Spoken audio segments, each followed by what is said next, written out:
मुझे खून दो, मैं तुम्हें आजादी दूंगा। अगर आप भारत के श्रेष्ठ नारों की बात करें, विश्व के श्रेष्ठ नारों की बात करें, उसमें यह नारा आएगा। नारे आज भी हैं, वादे आज भी हैं, लेकिन वो सिर्फ वादे में तब्दील हैं। वादे पे तेरे मारा गया बंदा, ये सीधा साधा। वहां से उठाकर देख लीजिए कि कस्में, वादे, प्यार, वफा, सब बातें हैं, बातों का क्या। क्या राजनीति ऐसी हो चली है कि अब हमें इन वादों पर भरोसा नहीं होता। सबसे पहले हमारे खास मेहमानों से तारुफ करवा दें। जनता जनार्दन लगातार हमारे साथ बनी हुई है। राजीव चक्रवर्ती साहब आखिरी वक्त तक होमवर्क करते आप इन्हें देखेंगे। इसके अलावा आरपी सिंह साहब हैं, परिचय के मोहताज नहीं है फिर भी, और छत्तीसगढ़ी से मेरा ताल्लुक आरपी सिंह साहब की वजह से। अविरल जी हमारे साथ जोगी कांग्रेस की तरफ से जुड़े हुए हैं। जोगी कांग्रेस जिसने आखिरी वक्त पर मैच को एकदम T20 बना दिया है। जनता जनार्दन लगातार हमारे साथ बनी हुई है, लेकिन सवाल यह कि अपेक्षाएं किससे की जाएंगी। इसके अलावा एक और खास बात, सबसे पहले आप सबसे मैं वोट अपील करना चाहूंगा। जब भी आपका दिन आए, जब भी आपके मतदान की तारीख आए, 17 तारीख आपके मतदान की तारीख है, जरूर से जाकर आपको वोट करना है। एक वोट का क्या नुकसान हो सकता है, आप राजस्थान के इतिहास को खंगाल कर देखिए। अपना ही वोट ना देने की वजह से कभी कभी मुख्यमंत्री पद भी चला जाता है। बहरहाल वापस मध्य प्रदेश छत्तीसगढ़ की सियासत पर आएंगे। रायपुर पश्चिम, रायपुर उत्तर, रायपुर दक्षिण, इन तमाम सीटों के अलावा, इन तमाम मुद्दों के अलावा बाकी पूरे सूबे के मुद्दों पर भी हम लगातार चर्चा करेंगे। सवाल सबसे पहले बनेगा जो मैं पूछना चाह रहा हूं पार्टी की तरफ से, बतौर सत्ताधारी पार्टी, आरपी सिंह साहब से सवाल है। रोजगार आपके लिए अब भी बड़ी चुनौती जी, रोजगार आपके लिए अब भी बड़ी चुनौती जी। देखिए, मैं आपको बताना चाहूंगा कि इस राज्य में 15 वर्षों तक डॉक्टर रमन सिंह की सरकार थी। रोजगार, बेरोजगारी और आर्थिक जो आंकड़े संस्था जारी करती है उसका नाम है CMIE, centre for monitoring Indian economy. उसी की रिपोर्ट है कि जब यहां पर रमन सिंह जी की सरकार थी तो 2018 में बेरोजगारी की दर थी 22.3%, 22% से अधिक बेरोजगारी यहां पर थी। और अब उसी संस्था की ये रिपोर्ट है कि सबसे कम बेरोजगारी पूरे हिंदुस्तान में कहीं पर है तो छत्तीसगढ़ में, दैट इज 0.08%। तो ये बताता है कि अगर आप विजन के साथ काम करते हैं, टेलीविजन के साथ नहीं। कुछ लोग के लिए विजन का मतलब सिर्फ टेलीविजन होता है, हमारे लिए विजन का मतलब विजन होता है। अगर उसको आप साथ लेकर काम करते हैं तो आप ग्रामीण उत्पादकता तो इतना बढ़ा सकते हैं, ग्रामीण अर्थव्यवस्था को इतना मजबूत कर सकते हैं कि उस पैसे में आया हुआ जो बूम है वो बाकी मार्केट को आगे बढ़ाता है। जैसे मैं आपको बताता हूं उदाहरण, हमने 5 वर्षों में DBT के माध्यम से 2.25 लाख करोड़ रुपया किसानों की जेब में डाला, लोगों की जेब में डाला, बिल्कुल की जेब में डाला। अब वो पैसा गया कहां? वो पैसा लौट के आया मार्केट पे। इसीलिए कोविड-1, कोविड-2 दोनों लहर गुजर गई, हमारे यहां मंदी नहीं आई। चक्रवर्ती साहब ने अपना माइक तैयार कर लिया, प्लीज। देखिए, ये सरकार कहती थी कि हम बेरोजगारी देंगे, और जिस संस्था का नाम ले रहे हैं, मैं तो कहता हूं कोई प्राइवेट एजेंसी है जो इनकी कंसल्टेंट है, तो ये उस एजेंसी का कोई रिकॉग्निशन नहीं है। लेकिन हमको इतना मालूम है कि नरेंद्र मोदी जी ने जो स्टार्टअप शुरू किया था, आज भारत विश्व का 5वां सबसे बड़ा आर्थिक इकोनॉमिक है, क्योंकि हमने स्टार्टअप के माध्यम से 40 करोड़ लोगों को मुद्रा लोन दिया। 50,000 रुपए ठेले खोमचे वालों से लेकर 25 लाख तक स्टार्टअप जो छोटी यूनिट होती है SME, उनको लोन बांटा, और एक रिकॉर्ड हुआ 23 लाख करोड़ रुपए हमने बांटा। और न केवल एक स्टार्टअप जब होता है ललित जी, एक इंसान अपने साथ अपने पूरी चैनल सिस्टम करता है। एक वेल्डिंग इकाई अगर शुरू होती है, उसके साथ एक वेल्डर, एक कटर, एक उसका लोडर, 3 लोगों को रोजगार मिलता है। तो हमने करके दिखाया, और हम जो जिस प्रकार से हम स्टार्टअप के तहत जो लोगों को ट्रेनिंग देते थे, वो ट्रेनिंग इंस्टीट्यूट इन्होंने बंद कर दिया। हाँ, इनके नजरों में बेरोजगारी दर अगर 0%, एक अजूबा है, यानी लोग खोज रहे हैं वो 0% कौन सा है, कि छत्तीसगढ़ में इन्होंने बोला था कि शराबबंदी करेंगे। लोग जो शराब पीकर फेंक देते हैं उन बोतलों को जो बेचते हैं, तो इन्होंने रिकॉर्ड दर्ज कर दिया कि वो जो बोतल बेच रहे हैं अपनी क्षुधा मिटाने के लिए, भूख मिटाने के लिए, वो रोजगार है। जबकि इनको मालूम नहीं बेरोजगारी और अपना जीवन यापन करने में बहुत बड़ा अंतर होता है। ठीक। इसके अलावा एक और बात, ये जो पोडियम आपको खाली नजर आ रहा है, दरअसल ये कतई खाली नहीं है। ये आपका पोडियम है, ये मेरा पोडियम है, ये आवाम का पोडियम है। और अब उसमें खास मेहमान भी आ गए आम आदमी पार्टी की तरफ से।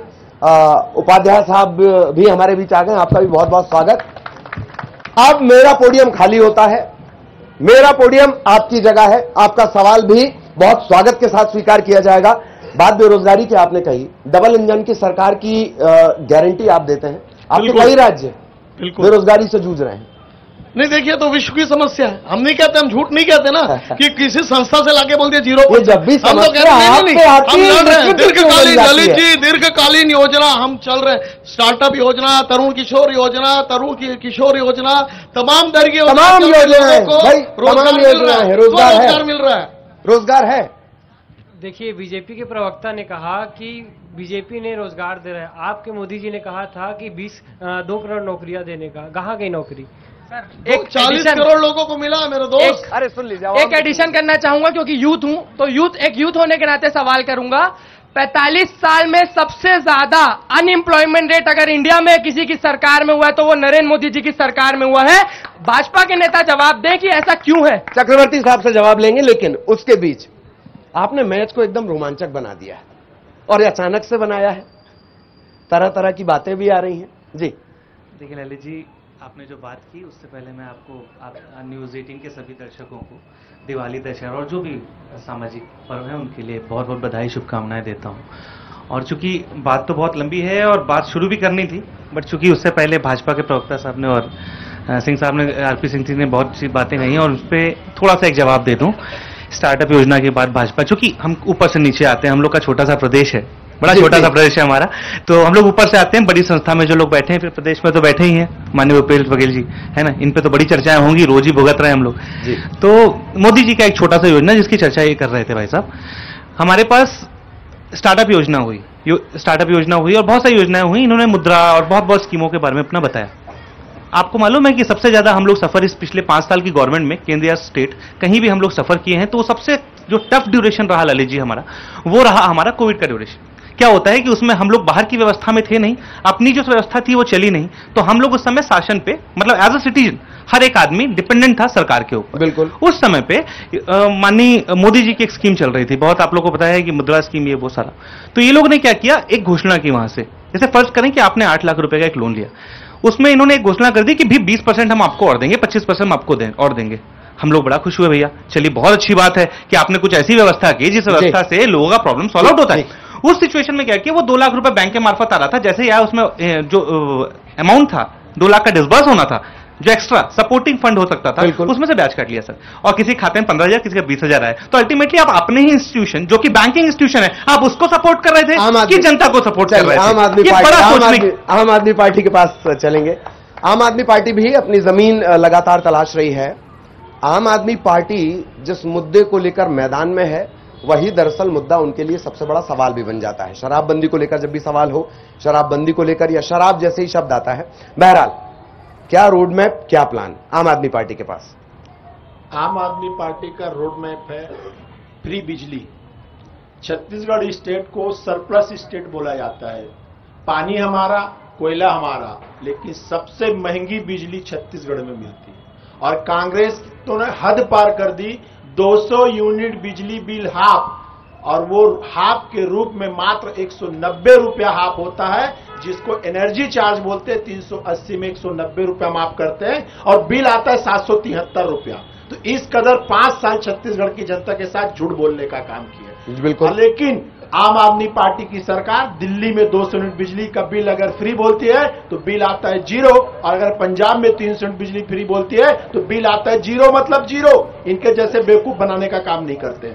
पहली चीज। दूसरी चीज, शिक्षा और स्वास्थ्य। दिल्ली का सरकारी स्कूल, इंडिया के टॉप 10 स्कूलों में 3 स्कूल दिल्ली के सरकारी स्कूल आते हैं। ये भाजपाई कांग्रेस सपने में नहीं सोच सकते कि इनका कोई सरकारी स्कूल टॉप 10 में आएगा। छत्तीसगढ़ का करप्शन एक भी, मैं उस पर भी आऊंगा सर, छत्तीसगढ़ का एक भी यूनिवर्सिटी टॉप 100 में नहीं आता है। शिक्षा का स्तर बद से बदतर बनाने का काम इन भाजपाई और कांग्रेसियों ने किया है, जिसको मैं बोल रहा हूं कि टॉप 10 में। चलिए अब जवाब ले लेते हैं।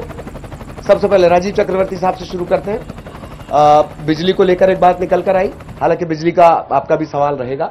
भाजपा और कांग्रेस ने बर्बाद किया, शिक्षा का स्तर भी बर्बाद किया। शिक्षा की बात हो, बिजली की बात हो, स्वरोजगार की बात हो, कानून व्यवस्था की बात हो, नाली सड़क की बात हो, भारतीय जनता पार्टी ने इस प्रदेश को बनाया। 50 साल तक कांग्रेस के लीडरान झूठ बोलते थे आवाम को, हम ये राज्य बना रहे, कल बना रहे, कमेटी बना रही, विधानसभा की कमेटी बना रही है। अटल जी ने सप्रे स्कूल के मैदान पर खड़े होकर कहा कि मैं 2000 में ये राज्य बनाऊंगा, राज्य बना। 2.5 साल तक जोगी जी का शासन रहा, लेकिन अगर बना छत्तीसगढ़ राज्य, अच्छा ठीक, तो आपको अटल जी की हम याद ही दिलाई। अब संवारेंगे। मेरा सवाल रहेगा, अटल जी हैं कहाँ? वो तो आपके पोस्टर में गायब हो गए। नहीं, ठीक है, युग बदलता है, बिल्कुल युग बदलता है, और अटल जी हमारे हृदय में है। हम अटल जी को, आपका हृदय कांग्रेस पोस्टर ने पे क्यों नहीं है? नहीं है, अटल जी का पोस्टर है। अटल जी, अडवाणी जी हमारे मित्र पुरुष हैं, और उन्होंने छत्तीसगढ़ को संवारा। ओवर लिपिंग मत करिए, मैं आपके को फिर बोलने नहीं दूंगा, ओवर लिपिंग मत करिए। ठीक। ये आप लोग दिल्ली में जो घोटाला कर रहे हैं उसकी बात की जाएगी कुछ देर बाद, लेकिन छत्तीसगढ़ को संवारा, सहारा, सुंदर बनाया किसी ने तो भारतीय जनता पार्टी ने बनाया। और भारतीय जनता पार्टी ने इंफ्रास्ट्रक्चर के मामले में लोग आते थे तो दांतों तले उंगलियां चबा लेते थे कि ये ओखला इंडस्ट्रियल स्टेट है, कि गुड़गांव है, इतनी सुंदर शानदार हमने मॉडल स्टेट बनाया। आज सड़क है कि गड्ढा है। रायपुर एक बहुत पुराना शहर, वो गड्ढापुर में तब्दील हो गया। आइए मेरे साथ, मैं आपको सदर बाजार, पुरानी बस्ती, जो तमाम पुराने रायपुर, चलिए, मेरा ख्याल है पर्याप्त सवाल आरपी सिंह साहब के लिए, आरपी सिंह साहब के लिए पर्याप्त सवाल आ गया। बना दिया, ये बिजली मैनिफेस्टो में था, ललित जी मैनिफेस्टो में था, शराबबंदी करेंगे। चलेंगे, अभी इस तरफ भी जाना है, अभी एक ही तरफ हुआ है, इस तरफ भी हमें जाना होगा। आरपी सिंह साहब, रोजगार को लेकर लगातार सवाल उठे, एक बात। दूसरी बात कि बिजली का जो मुद्दा आम आदमी पार्टी की तरफ से आया, उसका जवाब कि महंगी बिजली है। देखिए, सबसे पहले तो राजीव भाई ने जो बातें कही, मोदी जी ने अर्थव्यवस्था को मजबूती दी, तो बहुत सारे प्रबुद्ध लोग बैठे हैं, सबके हाथ में फोन है, आप लोग देख सकते हैं, चेक कर सकते हैं। जब डॉक्टर मनमोहन सिंह थे तो हम विश्व की तीसरी सबसे बड़ी अर्थव्यवस्था थे। आज मोदी जी के राज में जब वो विश्व गुरु बने, विश्व गुरु नहीं, विश्व गुरु, तब हम दुनिया की 5वीं सबसे बड़ी इकोनॉमी है। और सबसे मजेदार बात यह है कि पर कैपिटा इनकम यानी प्रति व्यक्ति आय के मामले में हम दुनिया के 180 देशों में से 142वें नंबर पे हैं। मोदी जी के 9 सालों में, मैं आपको बताता हूं डाटा, सुनिए, आप सुनते हैं? जी, 2 मिनट समय दीजिएगा प्लीज, 2 मिनट समय, 2 मिनट प्लीज। मोदी जी के शासनकाल में सिर्फ 9 वर्षों में पेट्रोल डीजल गैस पर 33.5 लाख करोड़ रुपए हमसे टैक्स वसूला गया, और 25 लाख करोड़ रुपए उद्योगपति मित्रों का माफ कर दिया गया। हमको, आपको मिला क्या बाबा जी का ठुल्लू? दूसरी बात, ये कह रहे थे कि बिजली महंगी, बिजली महंगी, बिजली। मेरे भाई, टेलीविजन आने से पहले थोड़ा सा एक्सरसाइज करके आओ, पढ़ के आओ, लिख के आओ। पूरे हिंदुस्तान में सबसे कम दर पर बिजली कहीं मिलती है तो इसी राज्य में मिलती है। बीजेपी के शासनकाल में बिल की ये एकमात्र, बीच में आएंगे आपके पास, आएंगे, बीच मत बोलिएगा। दूसरा, बीजेपी के शासनकाल में हम दुनिया के एकमात्र ऐसे राज्य थे जहां 50 यूनिट का स्लेब होता था, यानी बिजली 1.5 रुपया 50 यूनिट तक, 51 हुआ तो 2.5 रुपये हो जाता था। अब क्या हो रहा है? 49 लाख कंज्यूमर हैं और हमने लगभग 4000 करोड़ रुपया सब्सिडी दी है। अब उसके बाद ये बोले स्कूल पे आता हूं, इनके श्रद्धेय नेता केजरीवाल जी, जिनके बारे में बीजेपी कहती कि आज जाने वाले हैं, कल जाने वाले हैं, वो भी जिस IIT से पढ़ के निकले थे ना, वो हमने बनाया था, वो केजरीवाल ने नहीं बनाया था। तो बेटा अगर बड़ा हो तो बाप से पूछे कि तुमने क्या किया है, तो बेटा अपनी औकात में रहो, बाप बाप होता है। चलिए, शब्दों का भी हम थोड़ा सा ध्यान रखेंगे। एक कर्मचारी आमतौर पर सीधे सीधे 4 से 5 वोटर्स को प्रभावित करता है। आखिर कर्मचारी संगठनों की और बाकी अन्य संगठनों की सरकार से नाराजगी लगातार बढ़ क्यों रही है? आपकी तरफ से सवाल प्लीज। मैं अनियमित कर्मचारी वर्ग से हूं और प्रदेश में लगभग 7 लाख से अधिक अनियमित कर्मचारी है। पिछले वर्तमान सरकार ने, कांग्रेस सरकार ने सत्ता में आने पूर्व प्रदेश के अनियमित संविदा दैनिक वेतनभोगी कर्मचारियों को नियमित करने और आउटसोर्सिंग बंद करने का वादा किया था। 5 साल तक कांग्रेस ने हमको घुमाया। अब हमें बहुत ज्यादा उम्मीद भारतीय जनता पार्टी से थी, लेकिन उसने भी एक गोल मोल हमारे लिए एक कमेटी बनाने और उसमें अनियमित संगठनों के जो सदस्य हैं उसको सम्मिलित बात करेंगे। मैं भारतीय जनता पार्टी के जो प्रवक्ता महोदय हैं उससे जानना चाहता हूं, क्या भारतीय जनता पार्टी सत्ता में आती है तो पूरे प्रदेश के अनियमित कर्मचारियों को नियमित करेगा? चक्रवर्ती साहब, इस मंच से बता दीजिए आज आप। जी बिल्कुल बिल्कुल, हमारे मैनिफेस्टो में भी है, और हम कांग्रेस की तरह नहीं कि बेरोजगार करेंगे।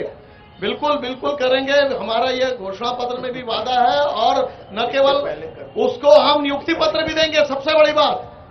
और हम प्रतिबद्ध है, इस तरह नहीं कि कांग्रेस पार्टी ने आम आदमी पार्टी कह रही है इससे पहले कर देते। नहीं, लाठी चार्ज किया कांग्रेस पार्टी। चुनाव में आने के पहले 2018 में बाबा जी और भूपेश जी गए, इनके पंडाल में जाकर कहे कि हम नियमित करेंगे, और कहा था कि पहला किसान, दूसरे हमारे लिए कर्मचारी, पर अभी कर्मचारियों को लाठियों से पीटा सवाल ये कि आप करेंगे या नहीं करेंगे। अब एक और सवाल प्लीज।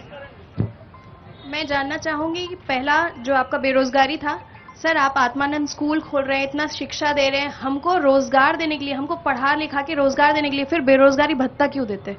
बेरोजगारी भत्ता क्यों अनाउंस करते हैं? बेरोजगारी भत्ता क्यों अनाउंस होता है? देखिए, सबको सरकारी रोजगार देना कभी संभव नहीं है। बेरोजगार तो आप मत लीजिए, आप मत लीजिए, छोड़ दीजिए। जो और आदमी पात्र होगा जिसको, पहले सुन लीजिए, पहले सुन लीजिए, सुन लीजिए। हो सकता है आप संपन्न परिवार से आती होंगी, आपका पूरा सम्मान है, आपको उसकी आवश्यकता नहीं होगी। जो गरीब परिवार से आता है, जैसे हम लोग वहां से घिसते घिसते आके यहां तक आए हैं ना, उससे पूछिएगा 2500 रुपए क्या होते हैं। मैंने इसी रायपुर शहर में 500 रुपए की नौकरी की है। और बहुत आपके संघर्ष को सलाम है, बहुत अच्छी बात। इतनी देरी क्यों हुई फिर आपको बेरोजगारी भत्ते का ऐलान करने में? तकरीबन 3 से 4 साल। मैंने कहा ना, 4 साल 4 महीने। कोई भी सरकार जब नीतियां बनाती है तो सबसे पहले साक्ष्य आने चाहिए, आंकड़े, फिगर्स आने चाहिए। फिगर्स जब सामने आ रहे हो, बता रहे हैं कि 0.8% बेरोजगारी है। उसके बाद हमने गिनती की, जो पात्रता थी उसमें 1.25 लाख लोग पाए गए, और 1.25 लाख लोगों को 2,500 रुपए मिल रहा है, और लगभग 150 करोड़ रुपए से ज्यादा हम दे चुके हैं। इसके अलावा सुनिए, 1 लाख लगभग नियमित पदों पर भर्ती हुई है आत्माराम स्वामी मिला के। अगर उसके बाद भी कोई बेरोजगार है, इसका मतलब आपकी जो क्षमता है वो उस लायक नहीं है कि आप वहां सेलेक्ट हो सके। ठीक ठीक ठीक। आवाम की तरफ से कोई सवाल? मैं आ रहा हूं चक्रवर्ती साहब, मैं आ रहा हूं। 2 मेहमान और बने हुए हैं जी। पहले एक सवाल लेंगे, पूछ लीजिए, पहले एक सवाल लेंगे प्लीज। पीएससी घोटाला के बारे में भी पूछ लीजिएगा। पुलिस विभाग का कर्मचारी हूं, अभी सस्पेंड हूं क्योंकि आपने मेरे ऊपर 2 जिलों में राजद्रोह लगाया है। ये आपका घोषणा पत्र है, और जब हम इसको मांगने आए तो आपने अभनपुर में जैमर लगा के लाइट बंद करवा के पुलिस परिवार की महिलाओं को मरवाया, और उसके बाद हमको कुछ भी नहीं दिया। और दूसरी बात, जब आपने एक परिपत्र जारी किया, उसमें आप नक्सलियों को, जो पुलिस वालों को मारते हैं, उनको 6 माह में पुलिस की नौकरी देते हैं, लेकिन जो सहायक आरक्षक 9 साल से पुलिस की सेवा कर रहे हैं, नौकरी कर रहे हैं, जो पुलिस में ही अनियमित है, उनके लिए 9 साल ठीक। आरपी सिंह साहब, फिर बाकी मेहमानों के पास भी जाना। मैं आपको जानता हूं, जहां मीडिया आती है आप वहां जरूर जाते हैं, बैठ जाइए आप। देखिए, सबसे पहले सुरक्षा बलों में अनियमित भर्ती किसने की? किसने की? नाम बताइए, खड़े जाइए। भाजपा ने। जोर से बोलिए, जोर से बोलिए, जोर से बोलिए। भाजपा ने। हाँ। उसके बाद सहायक आरक्षक किसने बनाया? सुप्रीम कोर्ट ने ना। अब जब हम आ गए हैं तो डीआरजी की भर्ती अलग चल रही है, बस्तर फाइटर्स की भर्ती अलग चल रही है। एक मिनट सुनते जाइए। आप चूंकि नौकरी छोड़ चुके हैं तो आपको 100 खामियां दिखेंगी। जो अभी सर्विस में हैं, उसको इस सरकार से कोई शिकायत है क्या? सर, मेरे फादर सर्विस में। नहीं, ठीक, डिस्कशन शुरू है। प्लीज सिंह साहब। जब मैं एसआई की भर्ती नहीं, बहुत बड़ा आपको दे रहा हूं। फिर बात बीच मत बोलिए। ये पीएससी चिल्ला रहे थे। पीएससी और सब इंस्पेक्टर की भर्ती रुक तो जाओ। पीएससी की भर्ती में गड़बड़ी हुई। ठीक है, मैं वो आदमी हूं, इनका सांसद आए थे सूर्या महाराज। मैंने कहा, सूर्या जी ने और ओपी चौधरी ने अपनी मां का दूध पिया, तुम्हारे खिलाफ केस करके दिखाओ। दोनों में से कोई केस नहीं किया। केस किसने का मालूम आपको? 77 साल के एक बूढ़े आदमी ने, जिसने जीवन में कभी पीएससी की परीक्षा नहीं दी, वो हमारे खिलाफ कोर्ट गया हुआ है। तो ये बीजेपी है। चलिए ठीक, प्लीज। देखिए ललित जी, बहुत अच्छी बात यह है कि सिंह साहब ने सारे सवालों का जवाब दे दिया है ना। जिसने रोजगार मांगा उनको भत्ता लेने से मना कर दिया, बोले आप रोजगार लायक नहीं है तो आप भत्ता मत लीजिए। सिंह साहब, मैं अपनी बात पूरा कर लूं। आदरणीय, आप ही नहीं, झूठ नहीं बोलिएगा। आदरणीय, आप ही नहीं। जोगी जी झूठ बोलते हैं, सभी जो झूठ बोलते हैं, आप मत बोलिए। आप लोग उन्हीं की नहीं, आप उन्हीं की परवरिश, आप लोग अभी बाप बेटे की बात बता रहे थे, ये अपने आदरणीय का संपन्न घर से आती है, आपको आवश्यकता नहीं है, मत लीजिए। आदरणीय, आपने अभी इन्होंने बताया बाप बेटे वाली बात, तो यहाँ पर ये बाप बेटे का गणित भूल गए, बड़ा जल्दी भूल जाते हैं। यही भूलने की जो आदत है ना, इसीलिए हमारे इनकी घोषणाएं थी अभी तक नहीं आई, क्रियान्वयन नहीं हो पाया। एक और सवाल पब्लिक की तरफ से आ रहा है, मैं कोशिश कर रहा हूं, प्लीज जी।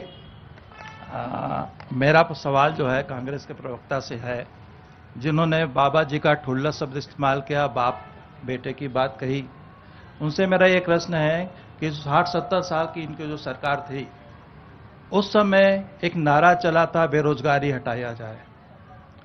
क्या उस समय कोई विजन नहीं था जिसका दुष्परिणाम आज इनको नए विजन के रूप में देना पड़ रहा है? यहां पर इनका कहना है कि अभी विजन बनाया, इस 5 साल के दौरान इन्होंने आखिरी में विजन बनाया ऐसा, तो ये 70 साल तक क्या विजन नहीं था? बिना विजन की सरकार चल। कोई और सवाल?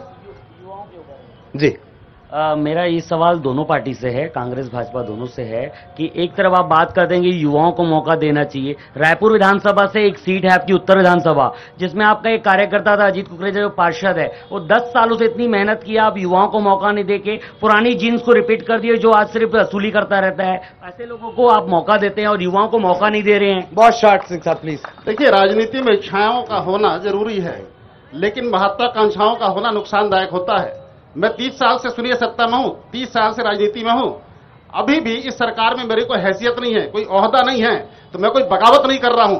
गद्दारी जो करता है ना, वो जीवन में कभी आगे नहीं बढ़ता है। चलिए, आपके खून में ईमानदारी होनी चाहिए, आपके खून में समर्पण होना चाहिए, आपके खून में निष्ठा होनी चाहिए। सर, बस मैं ये कांग्रेस प्रवक्ता जी से पूछना चाहूंगी कि आपने जो पिछला घोषणा पत्र दिया था, उसमें अनियमित कर्मचारी को रेगुलर करने की आपने बात कही थी। आपके इस घोषणा पत्र, क्योंकि वो वादा पूरा नहीं हुआ, आपके इस घोषणा पत्र जो आपने डिक्लेयर किया, उस पर हम कैसे और क्यों विश्वास करें? बहुत शॉर्ट में। हमारे नए घोषणा पत्र में सिर्फ 20 बिंदु हैं, आपने अगर नहीं पढ़ा है तो किसी से लेकर पढ़ लीजिएगा। उसमें अनियमित को नियमित करने की घोषणा है ही नहीं। 2 टेक्निकलिटी इसमें आई थी, आपको नहीं मालूम, मैं आपको बताता हूं। एक तो सुप्रीम कोर्ट का आदेश है कि जो संविदा कर्मचारी हैं वो नियमित कभी किए नहीं जा सकते, क्योंकि सेवा शर्तें अलग अलग होती हैं। इसके अलावा दूसरी बात, बहुत सारी ऐसी योजनाएं सुन लीजिए जो केंद्र पोषित हैं। क्या केंद्र अपना हिस्सा देने को तैयार है? आप मोदी जी से हाँ बुलवा दीजिए, हम 24 घंटे बाद निकाल लेंगे सरकार बनने के बाद। ठीक, 30 सेकंड आपका एक फाइनल कमेंट प्लीज। नहीं, वक्त बहुत ज्यादा, नहीं आ पाएंगे प्लीज। सदन के पटल पर मंत्री उमेश पटेल जी ने 18,79,126 रजिस्टर्ड बेरोजगार का डाटा दिया और एक तरफ 0.08% का डाटा। दूसरी चीज, मैं सिंह साहब को सलाम करता हूं कि जब तक नौकरी नहीं तब तक भत्ता देंगे, और भत्ता देंगे। 4 साल 4 महीने बाद इन्होंने पैसा दिया। हर एक बेरोजगार का 1,30,000 खाने वाली ये सरकार है। ठीक। Final time. जो बात 2,500 के हिसाब, बात दरअसल वहीं आ जाती है, वक्त की कमी, और सवाल हम नहीं ले पाएंगे। और एक बार फिर से मैं उसी विश्वसनीयता की तरफ इशारा कर रहा हूं। इस शो में इतना ही, लेकिन एक बात ध्यान रखिएगा, वोट अपील एक बार फिर मैं आपसे करना चाहूंगा, न्यूज़ 18 आपसे अपील करना चाहेगा, अपने मताधिकार का जरूर इस्तेमाल करें। और नेताओं के लिए सवाल वही, अभी वादे और घोषणाओं का दौर चल रहा है, और एक बार फिर उस चेहरे को देख लीजिए जिस चेहरे के नाम पर लोग अपना सिर कटाने के लिए निकल पड़ते हैं। आखिर आज नेताओं की विश्वसनीयता पर सवाल खड़े क्यों हो रहे हैं? इस प्रस्तुति में इतना ही। नमस्कार।